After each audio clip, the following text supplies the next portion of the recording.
Eu nunca vou esquecer, eram 10 horas da noite, todo mundo já tinha dançado, o povo estava indo embora, o som apagou, desligaram as luzes, começou a garoar, e a dona saudosa Ivonete, os guri têm que dançar, os guri vão dançar. Eles vieram aqui para dançar, porque a gente já estava chorando, né? Um monte de adolescente rebelde, ela tá louco para dançar, nervoso. E ela foi lá e fez ligar o som, a gente dançou debaixo de chuva.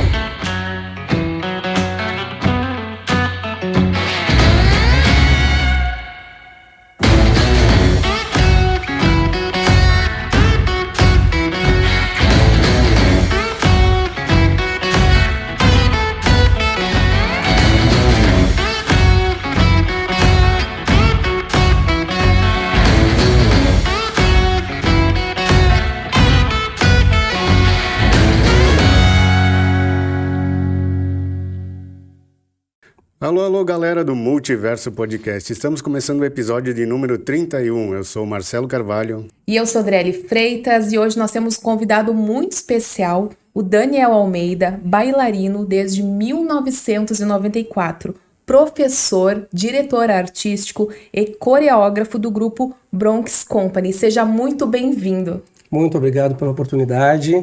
Bem-vindo. Prazer poder compartilhar um pouquinho da minha história com vocês.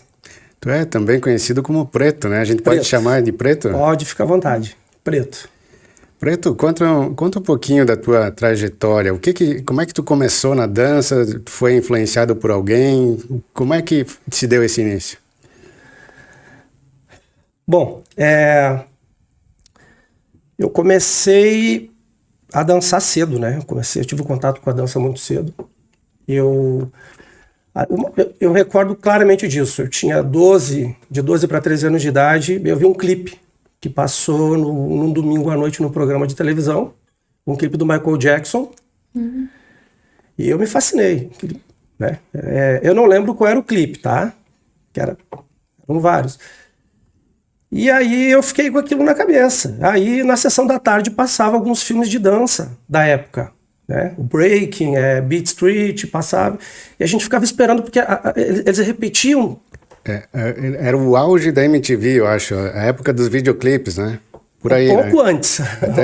Pouco antes ainda, né? A gente esperava passar para tentar pegar numa fração de segundos os movimentos. Ok. No sábado à tarde passava em 3, 4 emissoras de televisão, cada uma delas tinha um programa de dança, de música e dança. Então ali apareciam alguns cantores, levavam os bailarinos, e tinha outros programas que tinham competições, né, de dança. Então a gente se reunia na casa éramos 6 amigos, nós nos reuníamos na casa de qualquer um, né, dos 6, e ficava tentando pegar os movimentos, ensaiando à tarde para dançar à noite no baile. Então a gente saía à noite via muita coisa. A gente pegou muita referência na noite Bento Gonçalves também, né? Então a partir desse ponto, isso foi se construindo por uma década depois até se consolidar como dança ou profissionalmente, né? Mas eu comecei assim. Para quem é mais antigo na cidade, aí era La Valbonne naquela época, ou não? Qual era a casa noturna que bombava? Então, a La Valbonne foi o nosso, eu digo nosso porque, como eu falei, nós éramos um grupo de 6 adolescentes, né? Foi o nosso ápice, né? Porque daí nós tínhamos contatos com outros grupos que vinham pro Bento em Dança, né? Já existia o Bento em Dança. Já existia. Então a gente ia pro evento, tinha trocas com outras pessoas, com outras disciplinas, né, outras modalidades. Na La Valbonne, a gente tinha troca daí com o pessoal, né, as batalhas, os passinhos, né? Mas veio um pouco antes disso. Foi no Clube dos Artistas. Isso é muito antigo, da década de 90. Aí depois isso passou a se chamar Azul e Branco. Então tinha o baile e tinha a boate. Tinha festa ali, né? E ali acontecia tudo. Porque daí tocavam... os DJs tocavam New Jack Swing, tocavam funk, né? Não o nosso funk. Tocavam também o nosso, né? O nosso funk carioca, mas também funk da década de 70. E aí a gente via o pessoal mais velho que a gente dançando, gente de outros lugares que vinham para cá dançar, a gente ficava imitando, copiando eles. E essas foram basicamente as minhas referências, né? Os primeiros contatos que eu tive, mas eu nunca planejei, nossa, eu quero constituir uma carreira, quero ser coreógrafo, quero ser dançarino. Isso aconteceu. Chegou um momento em que eu olhei para trás e disse, olha, não tenho como voltar. Ou eu me jogo, ou eu vou recomeçar a partir de agora, né? E eu já tinha uma idade avançada já, então... Mas o meu primeiro contato foi esse. Né? E tu conseguiu imitar os passos do Michael Jackson ou não? Não, eu nunca consegui fazer nada do que ele faz. Né? Também era muito difícil, né? Era muito rápido, a gente não tinha como voltar e reprisar aquele momento para entender, né? Para assimilar. Né? Mas é isso, foi assim que eu comecei a dançar e depois comecei a viajar com o meu grupo. Aí nos festivais de dança a gente passou a ter mais contato, a ter mais espaço, aí ir para outras escolas. E eu fui buscando, né? Me especializar, estudar. E tem algum estilo musical que tu mais gosta? Como, por exemplo, eu sinto essa música, nossa, é muito bom. Porque existe isso, né? De sentir aquela vibração daquela música. Daí tu provavelmente se especializou em uma ou tu dança tudo que é tipo? Assim... eu vou te responder primeiro a questão musical que tu me perguntou e depois a dança, tá? Eu tenho bem estabelecido isso, bem organizado, bem separado. Musicalmente, eu não escuto tanto as músicas que eu danço, a não ser quando eu vou desenvolver algum trabalho, né? Vocês me apresentaram uma música agora, Daniel, eu preciso de uma sequência, uma coreografia, ok. Eu vou ficar com ela, vou estudar ela, vou entender ela e aí eu vou executar. Mas eu não escuto, né? Muita gente pensa, né? Nossa, tu escuta rap, o hip hop. Não, eu gosto de bossa, eu gosto de pagode, gosto de samba de macumba. É isso que eu escuto, né? Gosto muito de música popular brasileira. E jazz nova também, que é uma influência mais americanizada, né? Com a nossa bossa nova, é uma mistura, né? Do jazz com o samba, eu escuto bastante isso. Não, eu escuto rap também, mas assim, é muito pouco, não é uma coisa que, poxa, eu vou botar uma música agora para mim ouvir, né? Não vai ser. Não, é porque é do meu trabalho, né? Olha, desde 94, nós estamos em 2023. Quer dizer, não enjoa, não cansa. O homem tomou formol, né, gente? Mas não é um hábito que eu tenho, né? Eu perdi isso. Uma vez era só isso. É sinal que a dança faz bem. A dança conserva, né? Conserva, gente. E da dança, o estilo, né? Claro, a minha principal característica as principais características são as danças urbanas, né? Então eu pesquiso bastante sobre várias modalidades que tem. A dança original do hip hop é o breaking. Mas tem um montante hoje que foi se agregando com o tempo a essa denominação hip hop dance. Né? Então a gente tem que estar bem informado. Estudei muito dança contemporânea, muitas técnicas, uso muita técnica de jazz, de dança contemporânea, salsa, dança afro.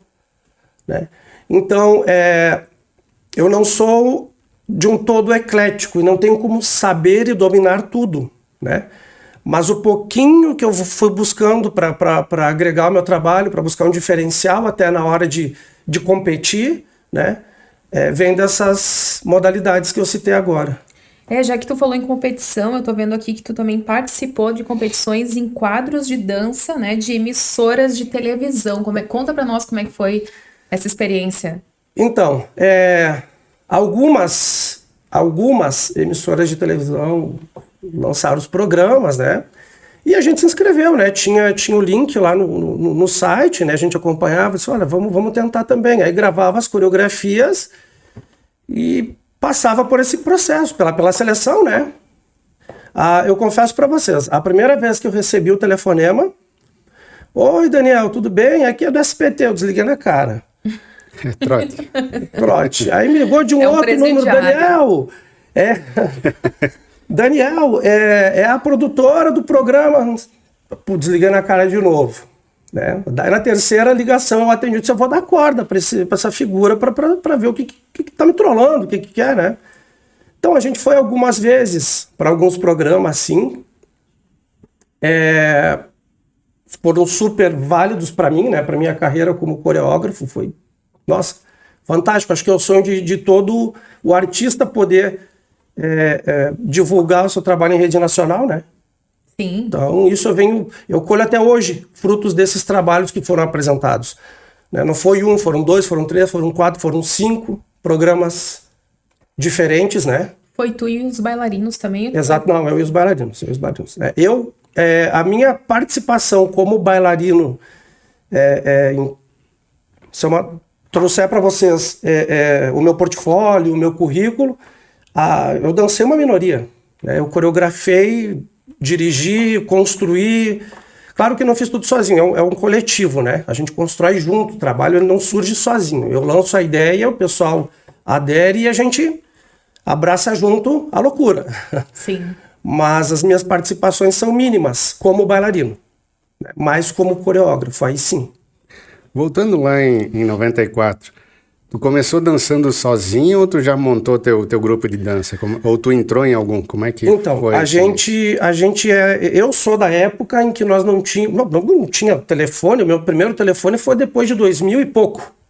Internet depois de 2000 e pouco. Nós estamos falando de 92, 93 até 96, né? Então é a época que a gente tinha local e hora marcada para se encontrar. É a época que o pessoal saía de casa, ia na tua casa, depois nós juntos, íamos na casa da André, juntos, íamos na casa do fulano e assim, até se reunir em determinado local. Então, nós tínhamos um espaço muito pequeno para dançar na garagem de um amigo. Então, a gente tinha que ensaiar aos poucos, né? Era uma parte do grupo, depois era outra parte. Mas o ponto de encontro era nas praças da cidade, né? Eu lembro como se fosse ontem isso. A gente... E aí levava aquelas caixas de... Então, eu ia falar sobre isso agora. A gente assistia esses filmes e ficava deslumbrado.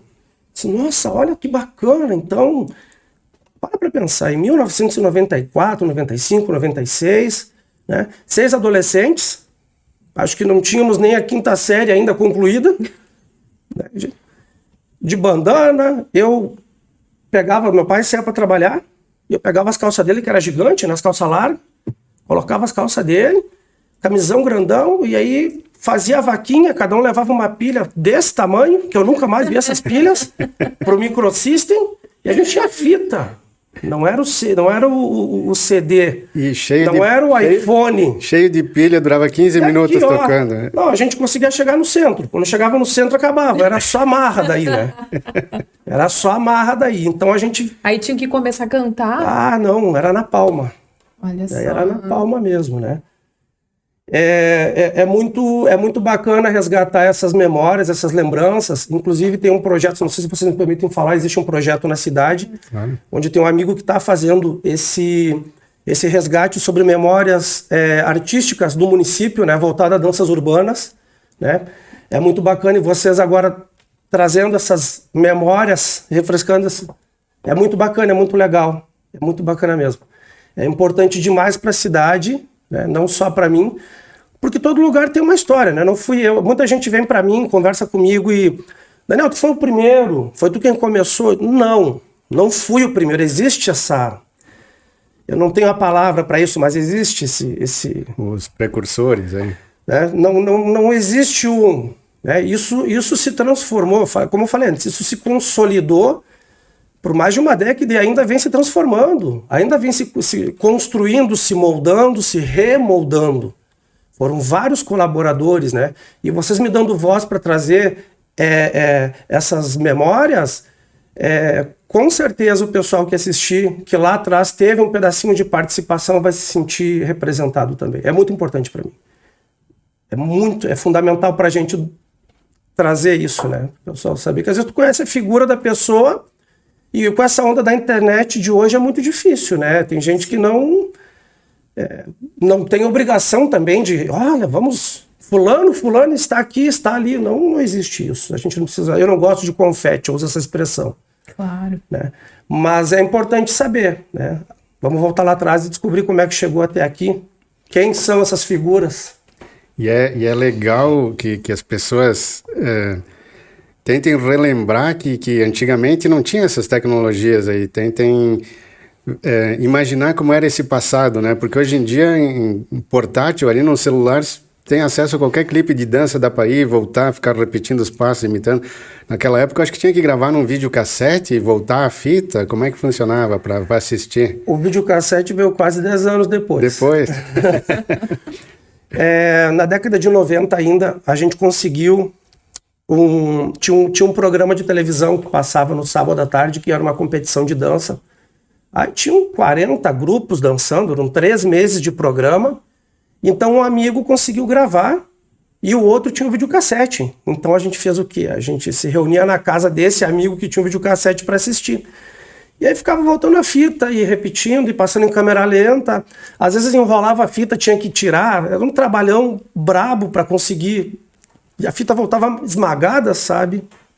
Mas eu vivi isso, eu passei isso. E me trouxe outra memória. As músicas que a gente usava para dançar... Hoje tem estúdio, hoje eu faço no telefone isso. A minha mãe comprou um 3-em-1 pra gente ouvir em casa, tinha 1 ou 2 vinil só, mas ele tinha 2 decks. Então a gente corria pro centro, comprava a fita no camelô por 1 pila. Gravava em cima. E gravava em cima. E aí tinha que ficar lá, play, pause, errou a mixagem, volta... Então, pra gente fazer uma música que eu faço em 5 minutos hoje, era um dia. Por um lado melhorou bastante, né? E por outro lado, o que tu acha dessas questões, dessas danças hoje do TikTok? Parece que não tem muito estudo em cima. Não sei se eu estou falando alguma coisa... Eu digo porque você é um jurado, é um profissional. O que você acha? Assim, ó. Eu acho... extremamente importante, né? Não sou adepto, tá? Não, mas isso não quer dizer que eu não aprove. Eu entendo que é uma questão de entretenimento. Eu uso também, né? Eu, de vez em quando, não sou uma pessoa que produz conteúdo diariamente, né?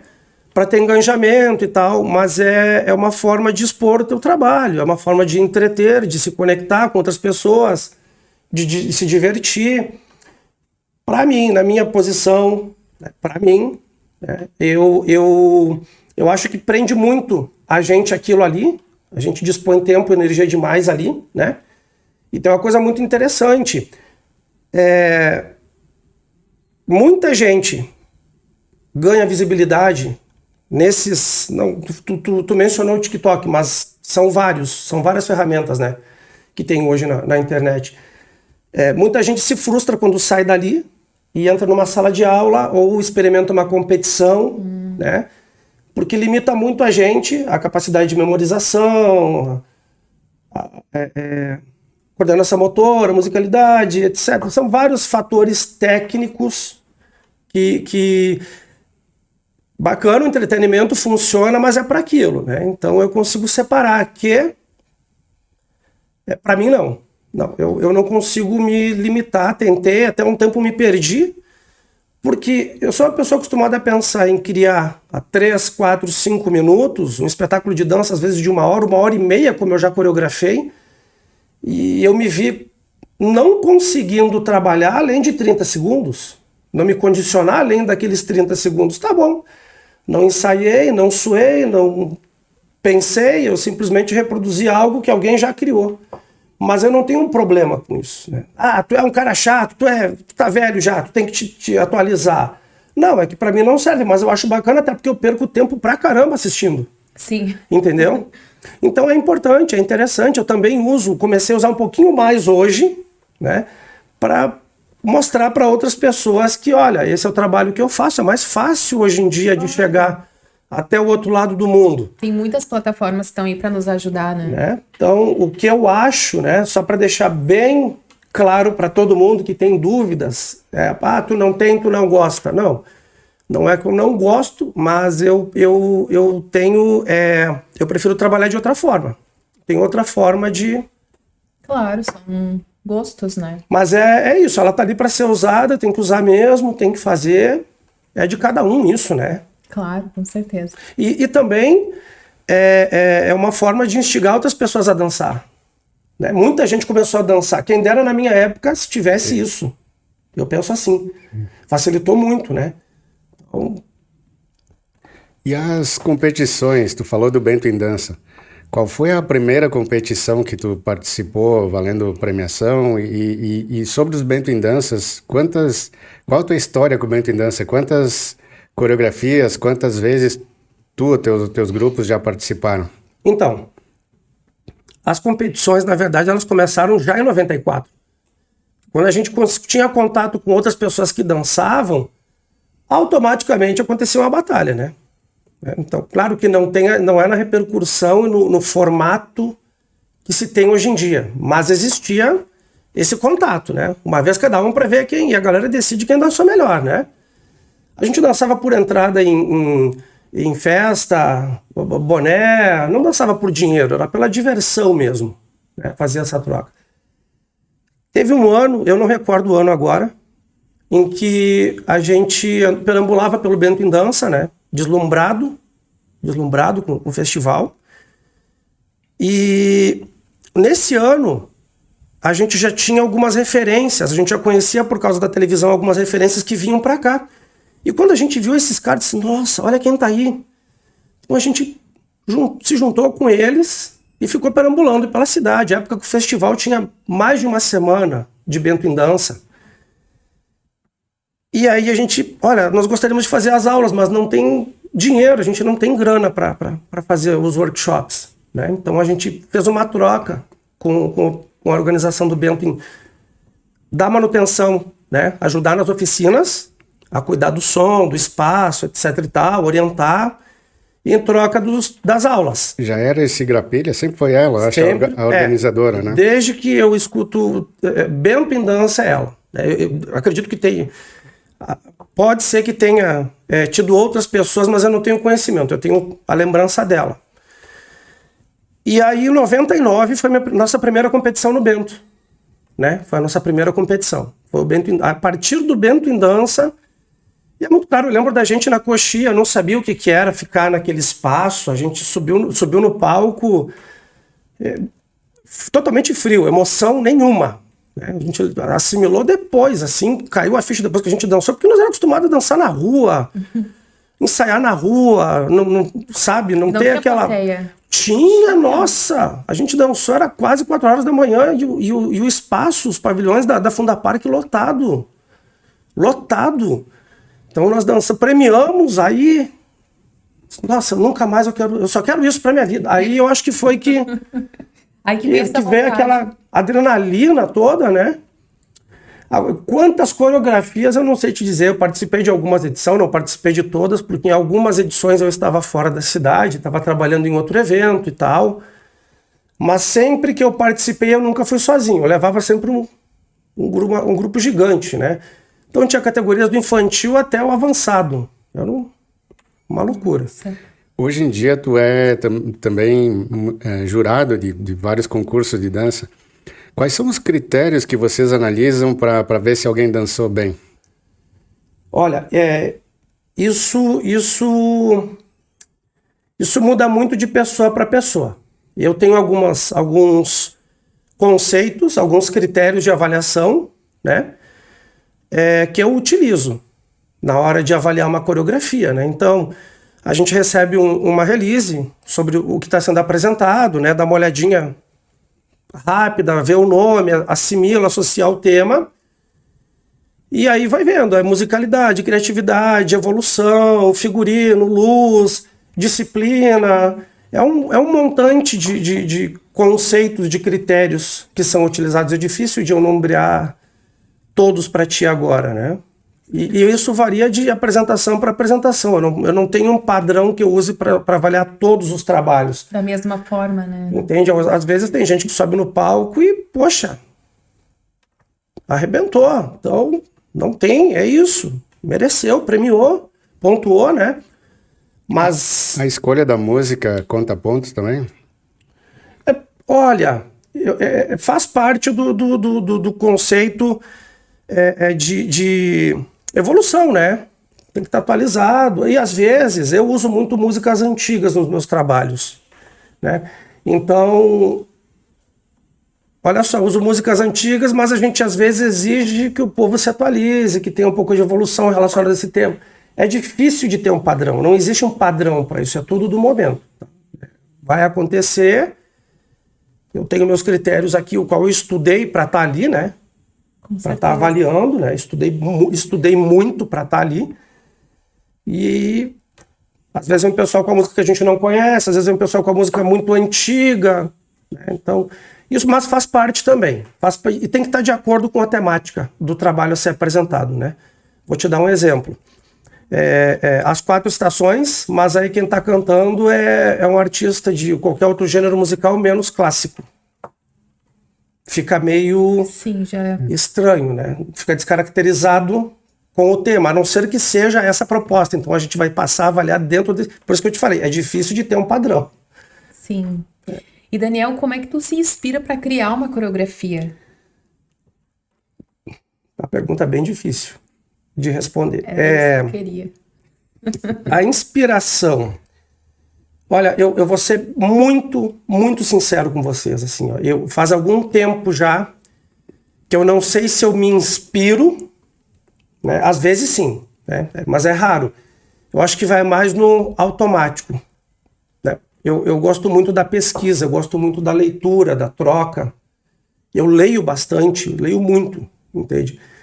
E quando tu passa a ficar nesse modo on, né? Claro, existe inspiração. Uma vez eu montava os meus trabalhos levado somente a esse momento. Perdão. Me inspirei, criei, né? Teve muito trabalho. Ultimamente eu venho fazendo o quê? Eu pesquiso, monto e fica quadrado, mas não que eu não sinta nada, que eu seja um cara frio na hora de montar os trabalhos. Não é isso, tá? Até porque faz bastante tempo, né, que não tu já trabalha isso, com... né? Mas é muito complicado. Vou te dar um exemplo. Vou te citar um exemplo, então. Tu quer algo, qual... Nossa, tu te inspirou. Aonde para fazer? Teve um trabalho que a gente dançou em 2006 que chama-se Transições. Então, o que eu fiz? O povo não parava de caminhar. Eu usei muita técnica de dança contemporânea. Misturei danças urbanas com dança contemporânea, com breaking, tinha b-boys dançando no palco junto com a gente e tal. E aí eu peguei um monte de lápis colorido, um papel e risquei. E aí disse, bom, esse aqui vai usar camisa amarela, onde é que tá o amarelo? Ele vai fazer isso, aí eu fiquei pontuando. Um oitavo de coreografia aqui, caminha 4 tempos, se desloca nessa diagonal, o de verde vai passar por aqui, o azul por aqui, e gente, vamos trabalhar. Era uma loucura. Uma loucura. E ninguém se batia no palco. Então, aí, transições, né? Teve outra que eu precisava fazer um trabalho para o SBT. Eles me ligaram e me disseram, Daniel, que eu fui uma vez, e aí eles me chamaram 2, a segunda foi sem passar pelo processo seletivo, a terceira sem passar pelo processo seletivo, a quarta foi um convite sem passar pelo processo seletivo, a gente só não foi, mas existiu os olhos para o trabalho da gente, né? E eu preciso de uma coreografia. Eu disse, claro, eu vou montar. Vou elaborá-la para ti. Eu preciso para amanhã. Eu disse, como? Para amanhã. Vou dar meu jeito. Eu acho que eu funciono sob pressão, entende? Porque eu ando um pouco acomodado mesmo, sabe? Então, quando tem alguma coisa para fazer, E tu consegue montar qualquer... desculpa te cortar. Coreografia em qualquer ritmo. Qualquer estilo. Dentro daquilo que eu acho que eu tô qualificado para fazer. Tá. Né? Por exemplo, eu fiz algumas aulas de salsa, aulas de tango fora do Brasil, mas isso não me qualifica para dar aula. Eu jamais tentaria. Isso é muito comum hoje, tá? Uma arrocha, uma música gaúcha. Não, eu vou brincar ali no momento de descontração, a gente pode dançar, mas trabalho, não. A minha área é essa. Eu sei me posicionar nisso, né? Eu não me jogo, não tem como.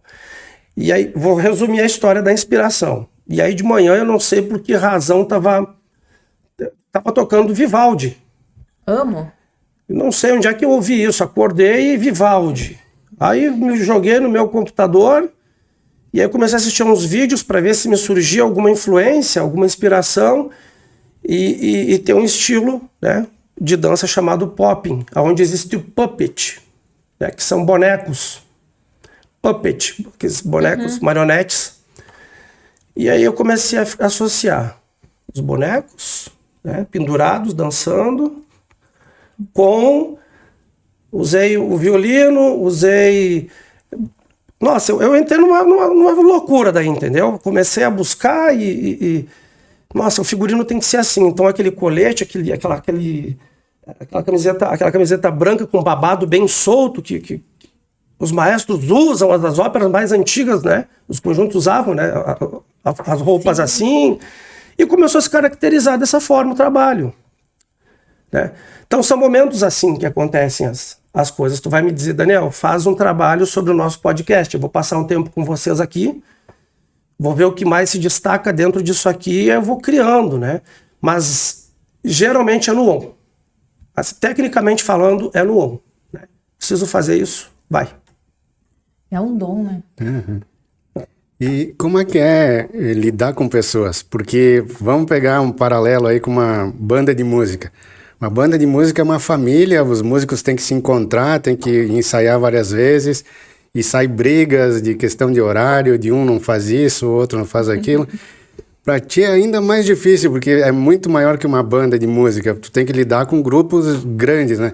Daqui a pouco um se distrai com o celular, o outro não aparece. Como é que é esse dia a dia aí? Então, eu hoje já não tenho mais grupo, tá? Não tenho mais, mas trabalho com um grupo de outros coreógrafos, né? E, assim, eu sempre fui um professor chato.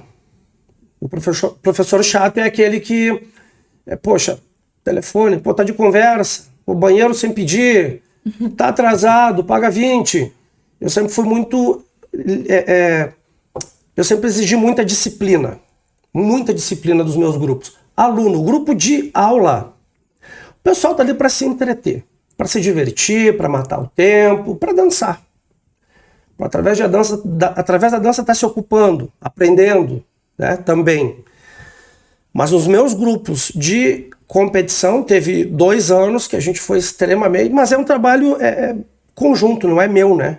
Tu tem que se dispor a fazer isso, né? Olha, pessoal, pra gente chegar naquele objetivo, a gente precisa fazer isso.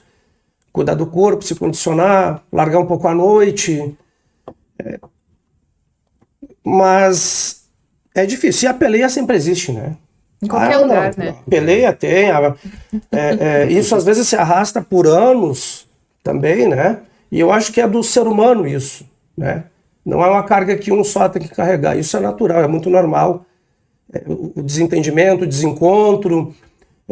Eu mesmo, nossa, há muito tempo, depois de muito tempo, eu me afastei de algumas pessoas que já dançaram comigo e hoje a gente está se reencontrando. Depois de 10 anos, vamos trabalhar junto de novo. É um projeto que tá para acontecer, vai acontecer agora. Nossa. Né?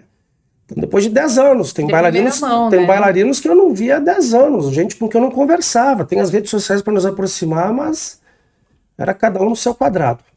E tem aquelas figuras, digamos assim, que tu vê que são um talento natural, digamos, aquela pessoa que não ensaia, não se esforça tanto quanto os outros, mas se sai bem. Assim. Sempre tem, né? Sempre tem. Eu acredito no dom, sim, mas eu acredito mais no trabalho, na busca, na disciplina. Porque tem muita gente que já nasce com essas qualidades, eu vou usar essa expressão, né? Essas capacidades motoras, o ouvido musical super evoluído, às vezes tem mais até que o professor, consegue perceber algumas coisas além do que o professor, né? Tá acostumado a trabalhar. Mas sem trabalho... Mas sim, isso é porque ninguém chega na sala de aula estourando, dançando. E quando você tem um grupo com propósito competitivo, tu tem a obrigação do aluno que entrou hoje na tua escola, hoje de manhã, a ter um olhar técnico sobre ele, né? Ver as capacidades dele, ver onde eu posso evoluir, onde eu posso trabalhar ele para inserir amanhã naquele trabalho. Mas sempre tem uma prata da casa, sim. Sempre tem uma, duas, não é uma, são 2, são 3, são 4, são 10. Mas aí entra a questão da objetividade de cada um. Claro. Eu já perdi muito aluno bom, muito bailarino bom que estava ali com o propósito de se divertir. Não quero competir, não quero viajar, não quero isso pra minha vida. Eu quero passar um tempo com vocês aqui e tá tudo certo, faz parte. Faz parte. E Daniel, quais foram os lugares, os estados que tu já dançou e que também tu já foi jurado? Eu acho que eu só não fui para uns 4 ou 5 estados do Brasil, né? E a questão de ser jurado eu não consigo te mencionar agora. Foi bastante. Foram muitos, já viajou mas bastante. É bastante. Teve um que me marcou muito, não o mais, não o melhor, mas foi na Argentina. Na Argentina teve um evento super competitivo, super, não mais que o Brasil, os brasileiros vão ficar loucos comigo. Mas foi por que me marcou bastante? Porque além de eu ter que me adaptar ao idioma, é outro jeito de dançar lá. Os conceitos são diferentes do Brasil. Eu vou fazer uma releitura, aí eu vou chegar no ponto lá, tá? Ok. Bom, eu comecei a avaliar os festivais em 2009. Minha primeira banca foi em 2009, foi aqui no Sul, né? Mas eu já fazia nas competições da rua mesmo, né? Breaking, passinho, enfim. Mas nesse formato profissional, vamos dizer assim, né? De festivais e tal, de festivais de dança, foi em 2009. Daí até hoje foi uma crescente, né? Mas aí tem que estar trabalhando, mostrando serviço, sempre se destacando, né? Claro. Eu sou uma pessoa, por exemplo, onde se eu levar o meu grupo para dançar hoje, vai muito de quem está avaliando o trabalho. Eu não posso correr o risco de botar o meu trabalho aos olhos de qualquer pessoa para avaliar. Não me achando melhor que os outros, entende? Vocês conseguem entender isso? Mas existe isso hoje em dia, né? Não concordo com ele, com a visão dele, com a postura dele e tal, naquele evento ali. Aí o pessoal já não vai, mas é de cada qual. Mas bancas de festival, eu fiz muita banca de júri mesmo. E teve uma que me marcou, teve 2 que me marcaram bastante, uma na Argentina e uma em Cabo Frio, no Rio de Janeiro. Que foi, a gente foi um ano com 49 bailarinos, foi um ônibus cheio de bailarinos, viajamos 36 horas para ir, 36 para voltar, da categoria infantil ao avançado, foi uma loucura. Foram 10 dias. E naquele dia a gente não premiou em nenhuma categoria, né? Não nos chamaram para receber os prêmios.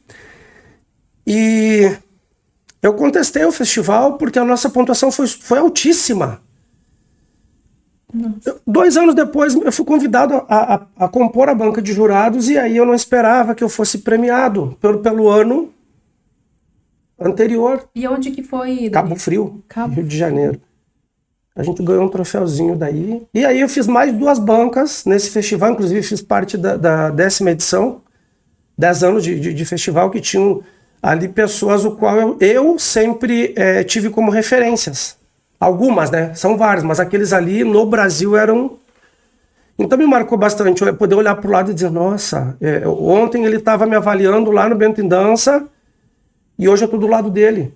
Então para mim tem valor isso. Eu vejo que muita coisa se perdeu com o passar do tempo. Hoje em dia está bem difícil essas questões de valores, tem gente que não dá importância para isso.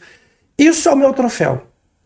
Não é o que eu tenho em casa lá, entende? São esses momentos, entre tantos outros, com tantas outras pessoas.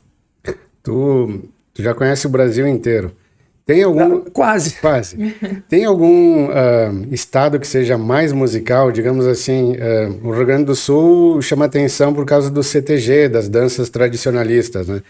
Mas tem algum outro estado assim que tu vê que tem um grande percentual grande de pessoas que dançam, que gostam das danças? É muito difícil de te dizer te nomear o qual, porque todos têm a sua particularidade, né, em específico, né? O bacana do Brasil é isso, é a etnia que faz com que a gente seja o Brasil, né? Nós temos a nossa aqui no Sul, já Santa Catarina é outro tipo de folclore, o Paraná é outro, e assim vai se caracterizando, quanto mais para o norte vai se moldando, né? Mas é muito difícil de te responder isso. Eu não consigo te apontar onde mais tenha. Se tu me perguntar a questão de incentivo, aí eu posso te dizer, né? De incentivo cultural, social, cultural, governamental. Qual que é? Cara, aí dá para nomear tipo até o centro até o centro do estado, entendeu? Começa no sul e vai subindo. Sul, Santa Catarina, Paraná. Paraná é forte, inclusive São Paulo, o Rio. Eu não tenho tanto conhecimento, porque eu não tenho contato, né? Eu tô reproduzindo o que eu escuto dos colegas quando a gente se encontra, né? A gente sabe que existe lá as leis de incentivo à cultura, as licitações que tu pode te inscrever para se beneficiar disso aí, mas eu não tenho contato, eu não sei como é que funciona isso, se cada cidade tem autonomia, se cada... quer dizer, autonomia tem, mas se para cada município muda o valor, se para cada estado muda, eu não sei te dizer isso, né? Mas são as metrópoles... Pô, a gente vê aí, né? As maiores, né? Eu qualifico dessa forma pela questão que eu vejo se movendo, onde eu vejo se mover mais a cultura. Então eu acredito que se está se movendo mais, está sendo injetado um pouco de grana. Claro que não é só assim que funciona a cultura, tá?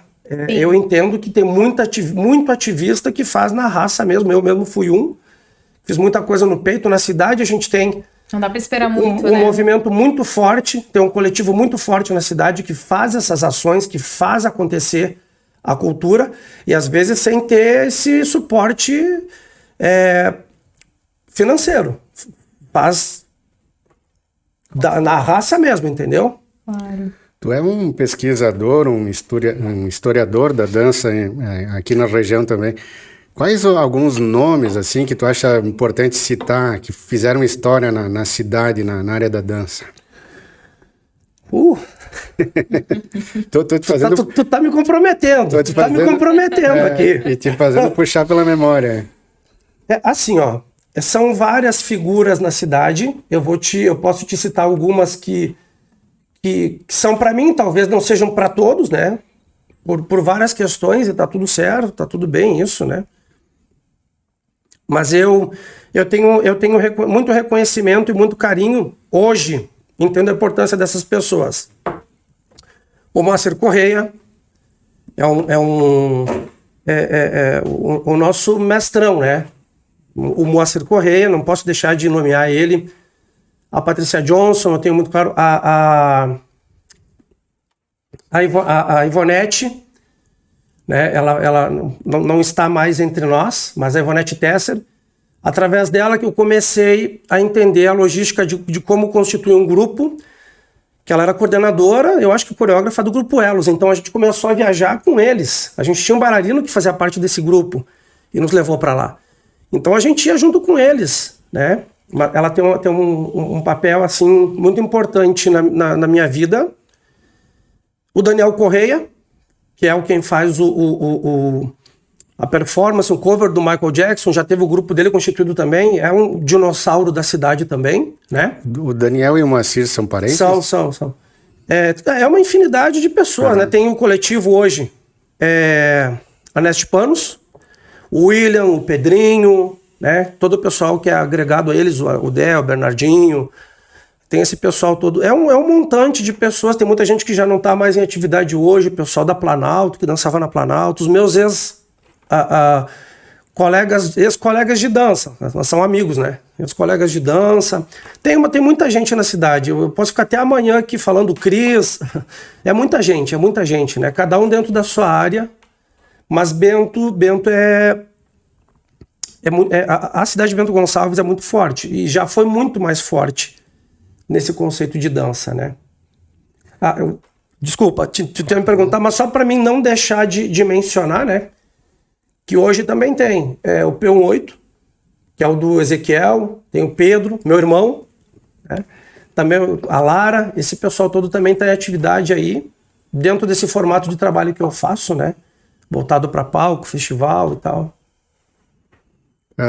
Como é que funciona a parte de preparação para dança? Porque, os b-boys ali, dançar break, são movimentos elásticos, rápidos.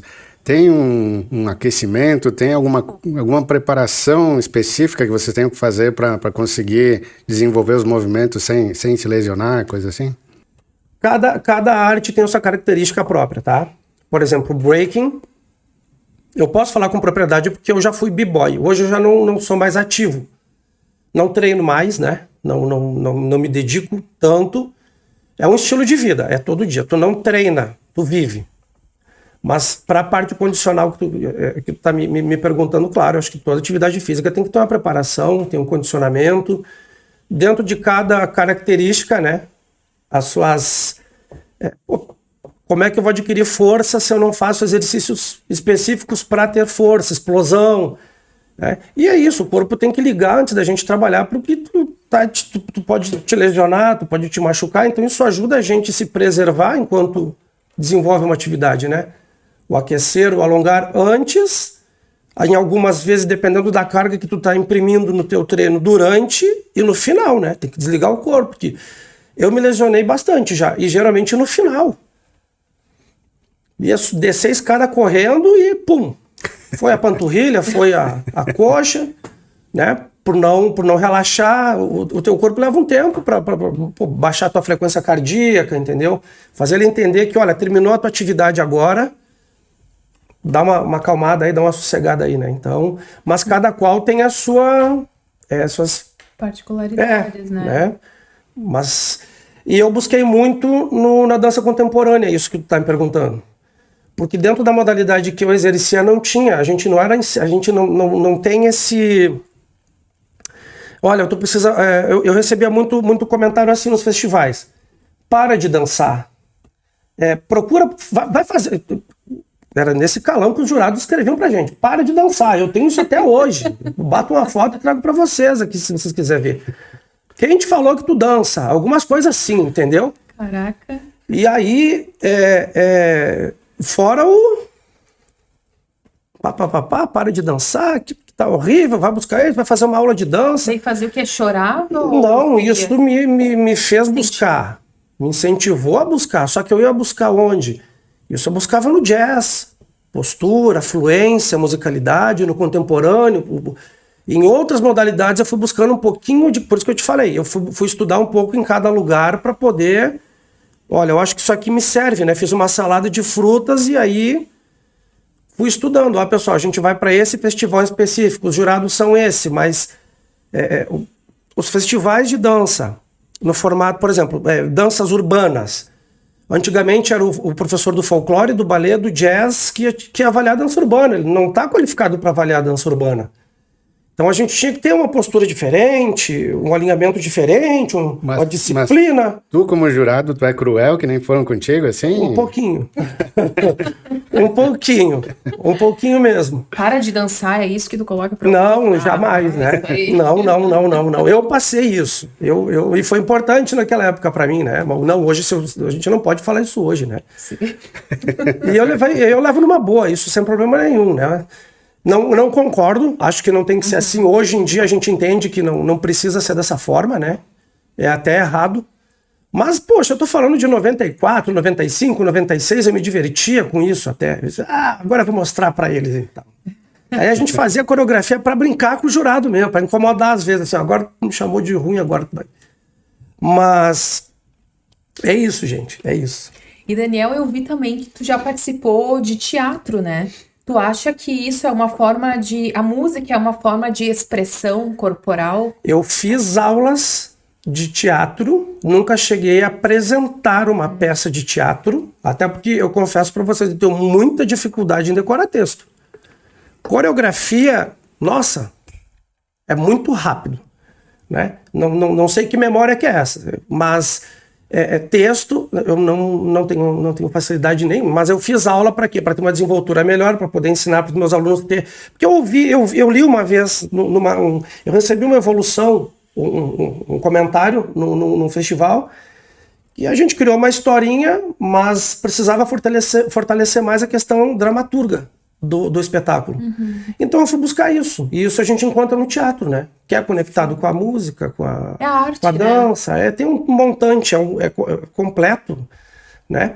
Mas nunca apresentei nenhuma peça, assim. Na quarta série, quinta, talvez eu tenha apresentado, sei lá, mas profissionalmente... Então tu te expressa mais realmente com digamos assim... com o corpo do que com a fala, né? Não, porque tu não consegue, eu sou dançarino, então é mais, com certeza. Daqui e a gente fala de outra forma. Tua memória é visual, daqui a pouco Pode ser. Tu olha e memoriza, né? Pode ser, tem muita facilidade. Por isso que tem que ser bem expressivo, né? Eu acho que tudo que tu vai fazer, assim... Vai muito da proposta que tu quer passar. E isso é uma dúvida que eu tenho. A gente falou com uma bailarina que dança em clubes, coisas assim, e ela disse que como o público fica longe dela, ela tem que fazer movimentos bem expressivos para quem está longe notar, né? Porque se ela fizer movimentos contidos, de longe não parece que a pessoa está, né, dançando, né? Nas apresentações, nos concursos, digamos assim, tem alguma coisa nesse sentido também ou não? Nas competições tem que ser bem claro, né? Isso é um conceito de avaliação técnico, né? Tu tem que, a não ser que seja a intenção de tu fazer algo pequeno. O movimento tem que ser amplo. Vai dentro da proposta que tu tá apresentando. Como eu te falei antes, não existe um padrão. Tu vai estudar um tema da minha coreografia vai ser os 7 anões, mas não tem a Branca de Neve. Já descaracterizou, entendeu? É a mesma coisa voltado ao pensamento do movimento. Né? Então, claro que a gente exige sempre limpeza, clareza na movimentação, a não ser que seja para ser pequeno, né? Sujo. Eu já fiz coreografias assim, olha, a proposta é ser desconecto, então técnica 0, mas isso tem que estar claro para o jurado na hora que ele vai ler a release do teu trabalho, senão a caneta vai pegar, não vai pontuar, né? Sim. Então no início tu começou como um hobby, aí qual foi o momento que tu pensou assim, bom, agora eu quero viver disso? Quando eu me dei por conta, eu comecei em 94, como diversão, na época que a mãe ia no ensaio, se a gente errava a coreografia, nós apanhava de chinelo. É verdade, isso é verdade. Isso é verdade mesmo. Ela pegava a gente pela mão e o couro comia, se errava. Então, de 94, eu fui me dar conta. Eu acho que quando eu percebi, eu já estava envolvido demais e não tinha mais como voltar para trás. Foi em 2004, 2005, que eu comecei a pensar em carreira. Eu comecei a pensar em, trabalho, em algo profissional, algo sustentável para minha vida toda.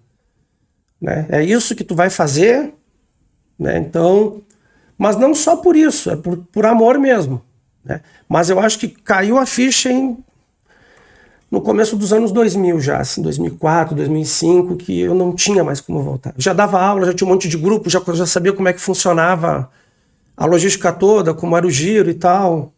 Aí comecei a me jogar, né? Estudar, viajar, estudar, trocar. E aí as coisas começam a fluir, né? Quando a gente começa a se dedicar realmente para Exatamente. Exatamente. O coletivo lá, tu falou do Neste Panos, né? Eles fizeram um documentário. Como é que tu acha, qual que tu acha que é a importância de fazer esses documentários registrando a cena da dança, o hip hop, o breaking, enfim? Eu não faço parte oficialmente do coletivo, tá? Eu corro com eles, assim, eu vou correndo do ladinho, né? A gente é amigo, eu sou muito grato pelo suporte que eles sempre me deram até hoje e continuam parceiros. Nossa, de extrema importância, né? Eu não tenho tanta propriedade para falar sobre, posso até indicar vocês. Chama os guri para vir aqui falar. Mas a visão que eu tive sobre o documentário foi muito... Poxa, eu me emocionei de verdade, porque eu vi todo o processo, eu vi toda a coisa acontecer. Eles têm uma filosofia de vida, não é só um fazer e vamos publicar aqui. Não, eles vêm com isso na raça e fora da vitrine, fora dos holofortes mesmo. A coisa acontece no dia a dia, entendeu? Eu acompanho isso. Eu acho de extrema importância. Eles foram premiados, inclusive, com esse documentário, né, fora do Brasil.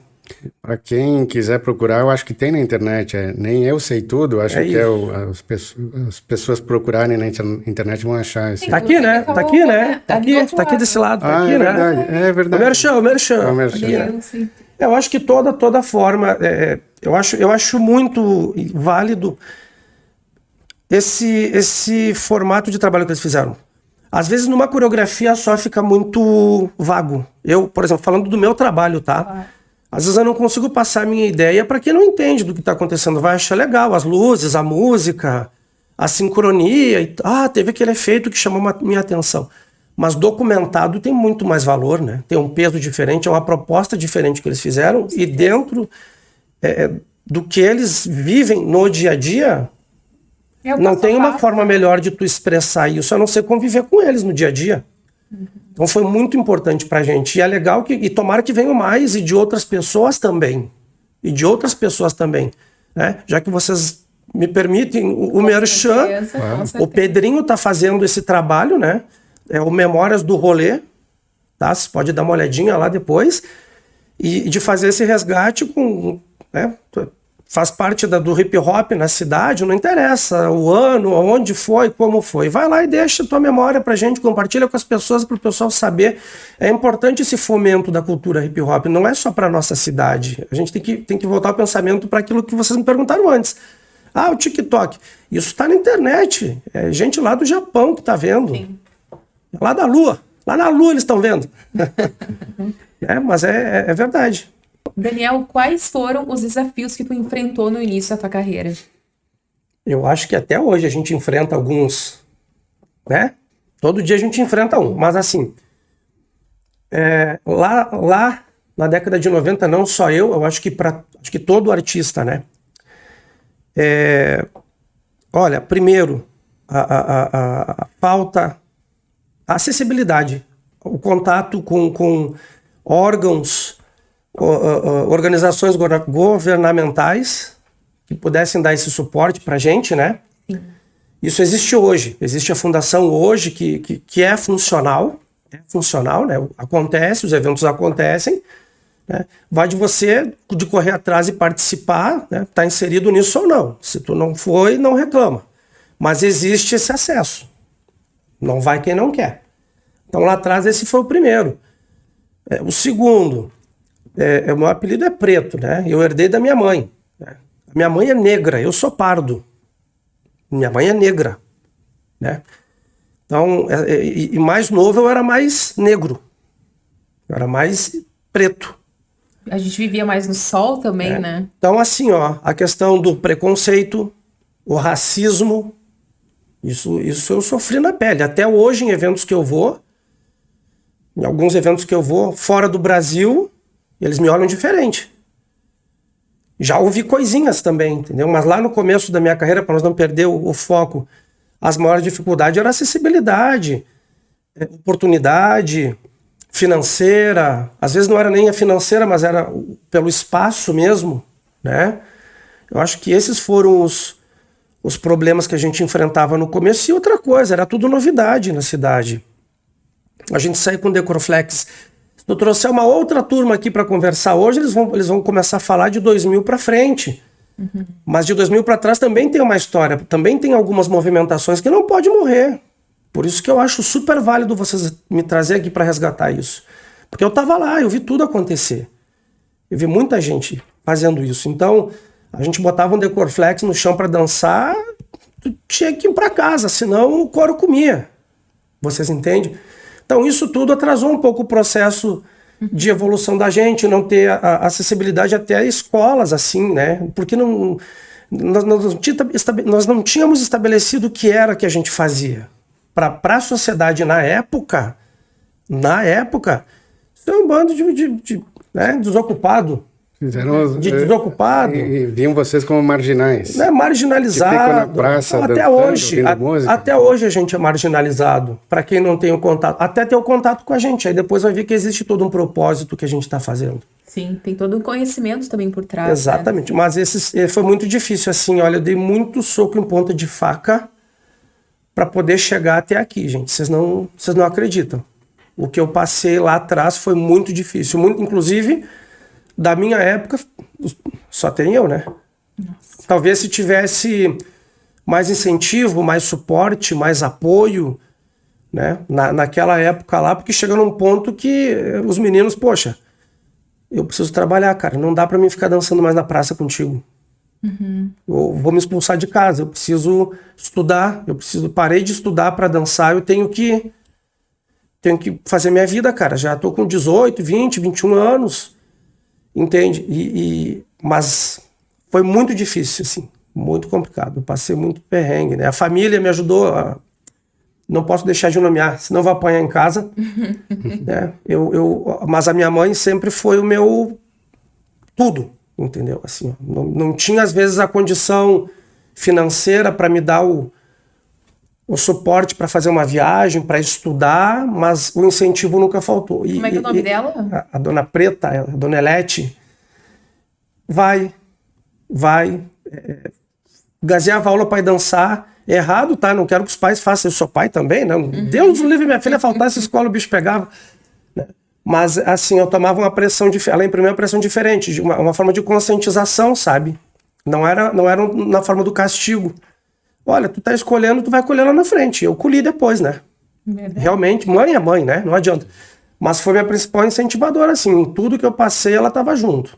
Nossa, né? Dona Preta, beijo pra senhora. De não ter as condições, o primeiro figurino do grupo foi ela quem deu pra gente, ela ajudou a costurar, inclusive, né? A primeira apresentação, ela que reuniu a turma para ela gritar pra gente, que na primeira apresentação foi no Natal Luz, no centro da cidade.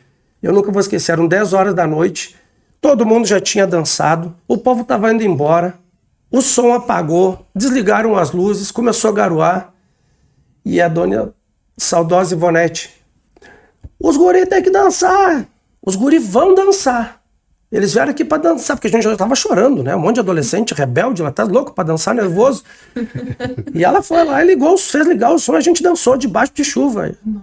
E a minha mãe tava lá na frente, fazendo uma gritaria pra gente, depois de bagunçar o coro da gurizada nos ensaios, né. Que história linda, né.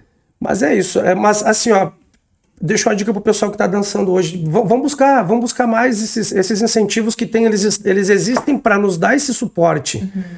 Eu vejo muita gente reclamando, falta isso, falta aquilo. Tá tudo ali, ó.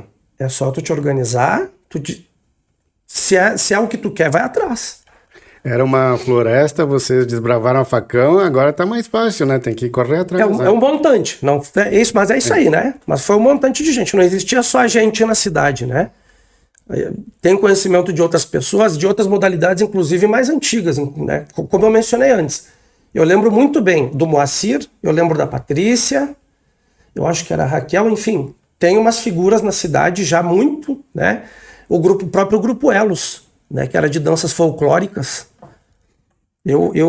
Aí foi meu começo. E eu falo com muito orgulho, que era muito bonito, muito bacana. E Daniel, como é que o pessoal te acha nas redes sociais? @ Daniel de Almeida Preto. @ Daniel de Almeida Preto. É minha conta no Instagram. Tu tem só uma? É pessoal? Como é que é? É um livro aberto. Livro aberto. Né? Tem ali coisas profissionais, tem o meu dia a dia, né? Eu não sou um influencer, vocês vão achar, de vez em quando vai aparecer alguma coisa ali, né? Mas é por aí que a gente pode se conectar. E aí o pessoal pode te procurar, digamos que alguém queira fazer uma aula particular de dança, tu faz também? Vamos conversar. Tudo questão de marcar, agendar. Só a gente conversar, vamos dialogar e alinhar. Eu acho que até eu já vou marcar aqui. Bora lá, vamos trabalhar. Tu vai dançar o quê? Salsa, tango? Opa, tango, acho frevo. Que tango. Mas aí eu vou te acompanhar, mas a gente vai precisar contratar um prof. É verdade. Não, como eu falei, eu sou muito chato com essas coisas. Então tu vai ter que ir pro breaking para fazer aula com o Preto. Isso aí. Uma gafieira, talvez, aí eu me animo. Aí eu me jogo. Uma salsa, aí eu... 2 e 2, vamos lá. O importante é se divertir, independente da nomenclatura, né? Vamos lá. Vamos trabalhar.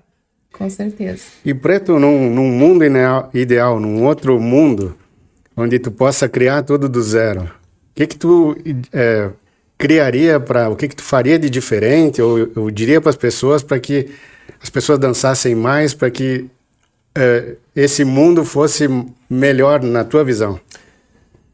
Já temos um bom legado, onde as coisas acontecem, né? Como eu falei, existem os ativistas, né? E existe as que se beneficiam desses suportes todo para fazer acontecer. No final de tudo, para mim, conta o acontecer.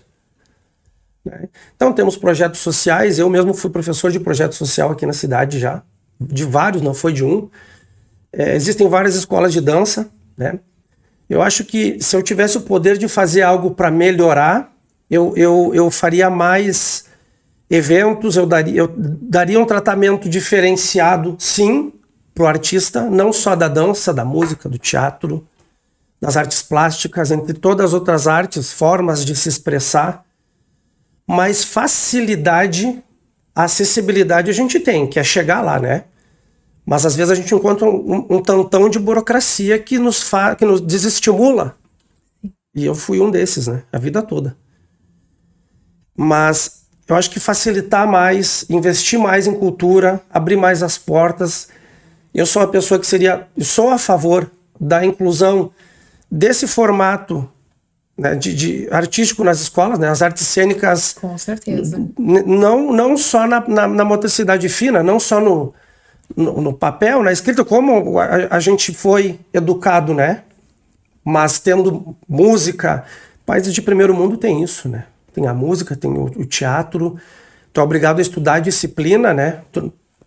Senão tu vai rodar, não vai passar de ano, né? Eu sou a favor de fazer esses projetos, essas ações. Eu acho que facilitar e valorizar mais, porque elas já acontecem, né? A gente não espera, faz muito tempo que o hip hop, eu posso falar do hip hop com propriedade, já faz algum tempo, fazem 20 anos na cidade, eu acho, que a gente é organizado, que acontece. Eu fazia antes, quando eu tinha minha escola, hoje os meninos fazem, e faziam antes também com o coletivo, né? Outras pessoas também fazem essas ações, às vezes particular, espetáculo de dança. Eu não penso só no espetáculo, eu penso em atingir a todos, né? Eu acho que dava para facilitar um pouquinho mais, né? Abrir um pouco mais as portas para a gente. Quando eu dançava com os meus espetáculos, era muito difícil alugar um espaço. E a gente tem um espaço na cidade. Esse espaço, às vezes, ele poderia ser mais fácil de se conseguir. Sem tanta papelada, eu entendo os protocolos, mas às vezes o financeiro nos bloqueia também. Então, é relacionado a isso, entende?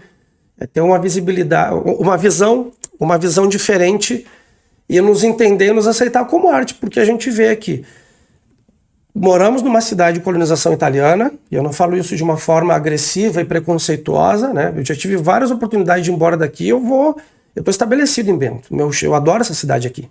Não sou natural daqui, mas eu me estabeleci aqui, entende? Mas tem que olhar para a arte urbana também, e não só... A gente vê acontecer, a gente sabe que os acessos, às vezes, e os incentivos não são os mesmos, tá? Exatamente. Falo com propriedade. Aí eu acho que isso eu poderia, no multiverso, facilitar, pelo menos o acesso. Eu só queria agradecer a vocês por me trazer aqui. Teria assunto para a gente conversar aqui por 10 anos, né? Mas vale esse resgate, essas memórias, que eu acho que complementam o que já está acontecendo no município, né? Como eu falei, o Pedrinho está fazendo lá um projeto. Na cidade, a hora que tiver a oportunidade de estar nesses encontros, né? Vão conhecer, vão buscar. A fundação também, todo dia eu recebo uma notificação da fundação com alguma atividade que envolva arte e cultura, não só a nossa cultura, não só a minha cultura. Para mim, cultura é cultura, né? E eu acho que é isso, vamos se conectar e vamos dançar. É uma forma de tratar do nosso bem-estar, da saúde emocional, físico, mental, espiritual, né? Dançar é maravilhoso, faz os nossos dias melhores, nos traz longevidade. A ruguinha chega um pouquinho mais tarde. As minhas estão aparecendo agora já. Mas eu acho que é isso, gente. Queria só agradecer vocês pelo espaço, pela oportunidade. Nós é que agradecemos. Obrigado por aceitar nosso convite, Preto. É isso. Daniel, muito obrigada. Tamo junto. Sempre. Obrigado. Obrigadão.